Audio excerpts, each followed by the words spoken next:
Would you like something new for your 5e D&D game? I've got something new for you today.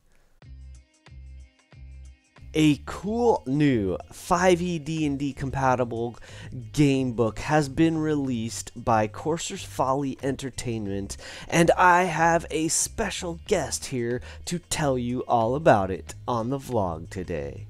So we created 3 mini adventures. They're really fun, they're a little unique. One of them you have to build a boat and do a boat race, so it's not just a standard dungeon crawl, although there's one of those as well. Hello 1 in 20 D&D, and thank you Gregory for letting me get on your show and talk about something that is really exciting to me and my partners over at Courser's Folley Entertainment. But before I start talking about that, let me give you a little background about who I am. My name is Jared. Some of you might know me as the Master of Dungeons for the podcast Proficient with the Skulls.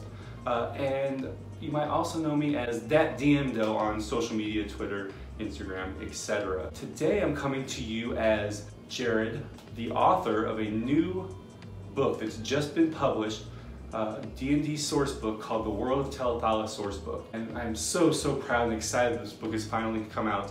Let me give you a little bit of background about the book, and I'll talk you through some of the things that are actually in the book. So this book has been a dream of mine since I was young. I started playing D&D when I was about 12 years old, and from that time on I really loved the concept of world building and creating a whole new universe for players and the DMs to have fun in. And so about 2.5 years ago, we started working on the book in earnest, me and my partners, and about a little over a year ago, I started working with a really great artist named Mike Ficara, who is at Mike Makes Stuff on Twitter. That's his company name, and he drew things like this amazing cover art that you see here.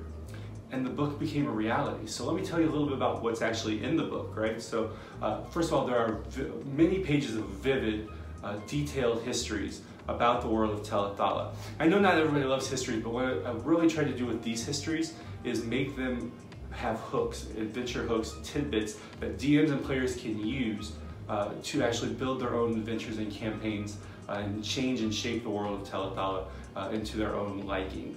There are so many kind of just little tidbits and things that are out there in the histories that would give you as a DM something to latch onto and build a whole campaign around it, and that's what we're really focused on trying to do.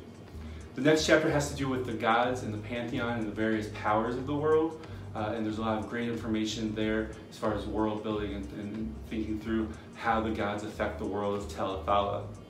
The next chapter is really cool. There's 3 continents in the world of Tele'thala, and we have a chapter on each continent that talks about the people and the places in each of those continents. Each of them has a full color, big spread map that was created by Renflower Graphics, and she did an amazing job on the maps.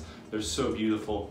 And additionally, each of the chapters has a mini adventure, and we really wanted you to not just read about the world of Tele'thala, but play in the world of Tele'thala. And so we created 3 mini adventures. They're really fun, they're a little unique. One of them you have to build a boat and do a boat race, so it's not just a standard dungeon crawl, although there's one of those as well.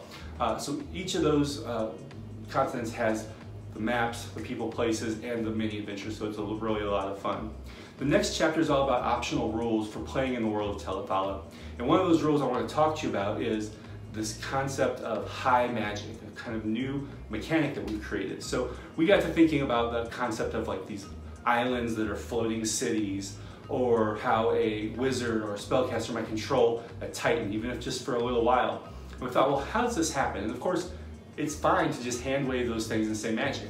They happen with magic. But we thought, wouldn't it be cool if we could put some mechanics to those types of things? And so we've created a set of feats that any spellcaster can take that helps them access some of this high magic. And then a totally new mechanic called high magic rituals that allows some of these cool things to happen in-game. So we're really excited about that. So that's all that chapter is about.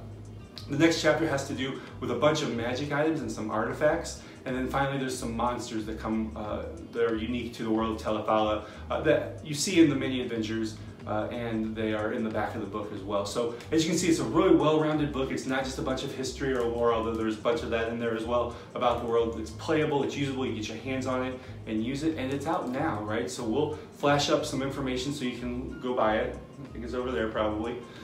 You can buy it as a PDF version. You can buy it as a full hardcover print version. It's really a beautiful, beautiful book. It's just turned out so well. I'm so happy about it. Some of the maps that you can see. It's just a beautiful piece of artwork as well as a very functional D&D source book. So again, Gregory, thank you so much for the time on your show. Everybody, please find us on the Courser's Folley website. Find me on Twitter. Find us at Proficient with Skulls on Twitter. Talk to us, comment about us, give us feedback. We really want to hear what you think about the book. And welcome to the world of Tele'thala. Well, thank you as well, Jared, and good luck to you and Courser's Folley, and of course, continued success with Proficient with Skulls as well. Hey, everyone, please check this book out. It looks gorgeous. The art's incredible. The content looks amazing. I am really excited about digging into this book, and then I will come back shortly with my own review of what I think about this book and this game setting and what it might bring to your game. Keep rolling 20s until I see you at a table someday. I'll catch you on the vlog tomorrow, and remember, it's your game, play your way. A cool new 5e Dungeons & Dragons compatible. So, I did so again!